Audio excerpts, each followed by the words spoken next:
Menjadi pemain NBA yang paling buruk saja sudah mendapatkan gaji miliaran rupiah.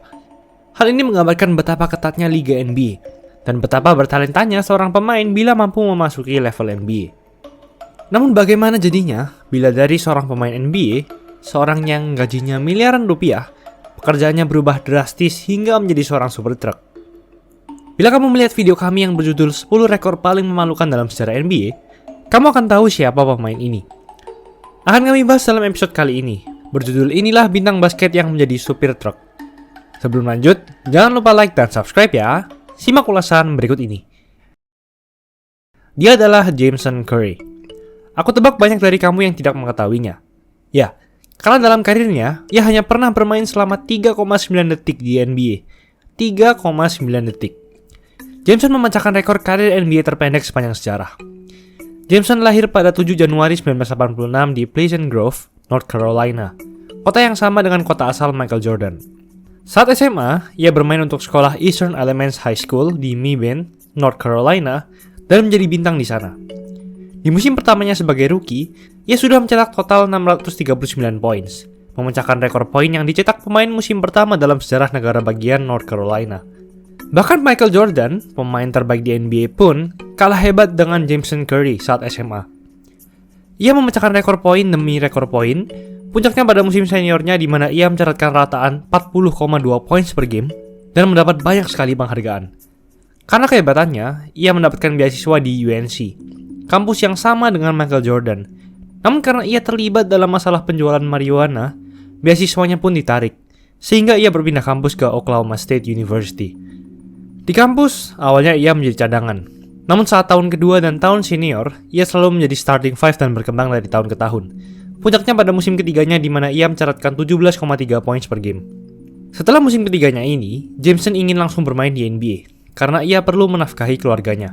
Karena bila ia lanjut bermain 1 tahun lagi di liga kampus, ia tidak punya uang yang cukup untuk menghidupi keluarganya. Pelatih kampusnya saat itu sempat melarangnya untuk masuk ke NBA, karena ia dianggap belum siap untuk masuk ke level NBA. Namun karena tuntutan hidup, pada 2007, Jason berhasil di-draft di urutan pick nomor 51 ke Chicago Bulls. Ia pun sempat menandatangani kontrak dengan Bulls dengan besaran yang tidak diketahui. Namun karena performa yang buruk dan belum sempat bermain di NBA 1 kali pun, ia dikirim untuk bermain di NBA D-League yang sekarang bernama NBA G-League di tim Iowa Energy. Di sana, ia menjadi pemain terbaik di timnya dengan rataan 20,2 points per game. Namun ia berulah lagi dan ditangkap akibat mabuk dan buang air sembarangan, sehingga ia dimasukkan penjara. Namun dalam beberapa jam, ia dikeluarkan setelah berhasil membayar tebusan sebesar $600. Karena kehebatannya di D-League, ia dipanggil lagi untuk ikut latihan dengan Bulls. Sayangnya, sifat buruk dari Jason masih menempel, di mana ia ketinggalan pesawat dari tim Bulls. Ia pun dilepas lagi dari Bulls. Sempat bermain di luar negeri di Liga Prancis dan Siprus, namun karena performa yang buruk, ia dilepas. 2009, ia bermain lagi di NBA D-League di tim Springfield Armor dan mencatatkan 16,1 points per game dan 7,5 assist per game. Performa yang terbilang sangat baik, dan ia dipanggil lagi untuk bermain ke NBA di Los Angeles Clippers. Dan pada 24 Januari 2010, 2 hari setelah menandatangani kontrak dengan Clippers, ia mendapatkan kesempatannya untuk bermain di NBA melawan Boston Celtics. Dan pada saat kuarter ketiga menyisakan 3,9 detik, Jason Curry dimasukkan ke lapangan untuk bermain. Dan setelah buzzer berakhir, Jason Curry pun tidak pernah bermain hingga akhir pertandingan dan untuk selamanya di NBA. Inilah momen di mana ia mencatatkan rekor bermain tersingkat dalam sejarah NBA, hanya 3,9 detik. 2 hari setelah pertandingan ini, Clippers melepasnya. Setelah dari NBA, ia sempat berpindah-pindah tim di Liga D-League. Namun pada 2014, setelah ia mengalami cedera ankle yang mengakhiri karir D-League-nya di musim itu, ia dilepas oleh timnya Bakersfield Jam. Ia pun tak punya pekerjaan dan hidup di negara bagian Oklahoma. Pada suatu malam, ia ditangkap oleh polisi karena hendak mengantarkan marijuana ke sebuah kampus di Oklahoma, serta membawa pistol dan memberi identitas palsu kepada polisi saat ditangkap. Hal ini pun membuat karirnya makin hancur. Namun di sisi lain, masih ada keluarga yang harus ia hidupi. Ia pun kapok dan ingin mengubah hidupnya ke lembaran baru.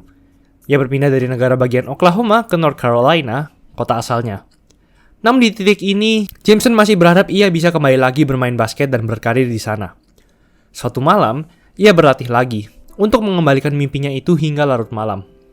Setelah latihan, ia pulang ke rumah menggunakan truk. Namun saat menyetir dan handphonenya jatuh, ia berniat untuk mengambilnya. Dan tiba-tiba, truknya lepas kendali dan oleng, membuatnya mengalami cedera parah di bagian tulang rusuk dan punggung. Dokter harus menanamkan 2 batang besi di punggungnya untuk membantu recovery tulang belakangnya. Hal ini pun secara langsung mengakhiri karirnya di dunia basket. Ia pun akhirnya mau tidak mau harus move on dari dunia basket. Ia mencari pekerjaan kesana kemari, salah satunya berniat untuk menjadi pelatih basket. Namun karena ia pernah terlibat berkali-kali dalam tindakan kriminal, tidak ada sekolah yang mau menerimanya. Akhirnya, Jameson bekerja sebagai supir truk yang mengantarkan paket. Sangat menyedihkan melihat pemain yang dulunya pemain terbaik di SMA, bahkan melebihi Michael Jordan, bisa menjadi seperti ini. Namun ternyata, justru pekerjaan inilah yang membuat hidupnya kembali cerah.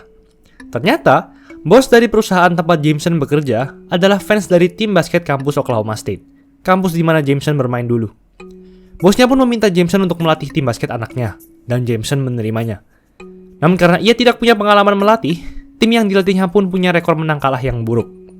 Namun di sisi lain, Jameson adalah satu-satunya pelatih yang disukai oleh anak-anak didiknya. Ia cocok dengan semua anak didiknya. Satu persatu orang tua meminta Jameson untuk melatih anaknya secara private, dan bertambah banyak dari waktu ke waktu. Ia pun berhasil mendapatkan banyak uang dari melatih basket dan akhirnya keluar dari pekerjaan supir truknya. Ia pun membuat sebuah bisnis kepelatihan basket. Bahkan ia memiliki camp basketballnya sendiri. Banyak orang tua yang mempercayakan anaknya kepadanya. Bahkan ketika orang mengingat Jameson Curry hanya sebagai pemain yang bermain hanya 3,9 detik di NBA, serta identik dengan kriminalitas, mereka membantahnya dengan berkata bahwa Jameson adalah orang yang sangat baik dan sudah berubah. Banyak orang yang salah menilainya. Orang-orang pun mulai melupakan masa lalunya yang kelam. Jameson pun berkata bahwa ia lebih senang dengan kehidupannya yang sekarang ketimbang bermain basket di NBA. Meskipun ia sudah jatuh dan memiliki masa lalu yang sangat buruk, bola basketlah yang tetap menyelamatkan hidupnya. Itulah ulasan mengenai episode kali ini. Yo guys, buat kalian yang mau cari-cari jersey basket, langsung aja cek sosmed @easysportswear. Tersedia di Shopee, Instagram, dan Tokopedia. Kuy, buruan diserbu. Jangan lupa like, komen, dan subscribe agar channel ini bisa berkembang dan menghasilkan video menarik lainnya. Thanks for watching, I'll see you in the next video.